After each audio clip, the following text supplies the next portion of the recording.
Ο κουμπαράς στην αρχαία Ελλάδα ονομαζόταν θησαυράριον. Από τα παλιά χρόνια υπήρχε η ανάγκη αποταμίευσης και αυτό γιατί οι άνθρωποι αισθάνονταν ανασφάλεια λόγω των πολέμων, των φυσικών καταστροφών και των λοιμών που ήταν συχνότεροι τότε.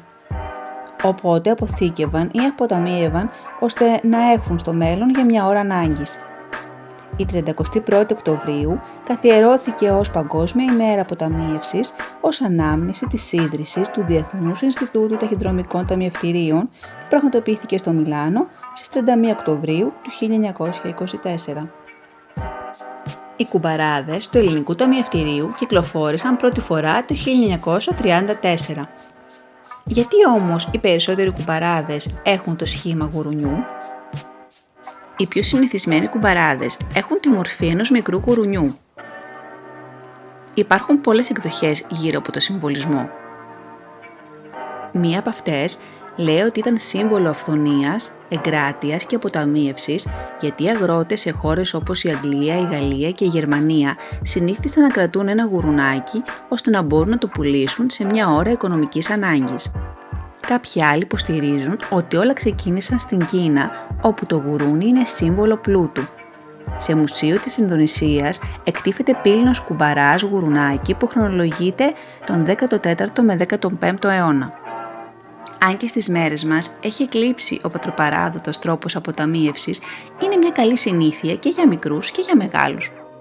Φτιάξτε ένα κουμπαρά για να αγοράσετε ένα ποδήλατο, για να πάρετε ένα καλό δώρο σε κάποιον αγαπημένο σας, για να πάτε μια εκδρομή, για να βοηθήσετε κάποιον που το έχει ανάγκη.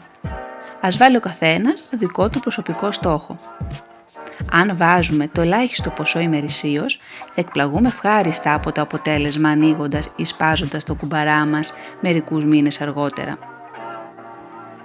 Σε αυτό το βίντεο σας δείχνω τον πιο εύκολο τρόπο για να φτιάξετε το δικό σας κουμπαρά. Καλή αποταμίευση! Τα υλικά που θα χρειαστούμε πολύ απλά, μια τενεκεδένια συσκευασία με πλαστικό καπάκι, ακριλικά χρώματα και μια δυνατή κόλλα. Αν χρησιμοποιήσετε πιστολή σιλικόνης, χρησιμοποιείτε μόνο πενίλικα.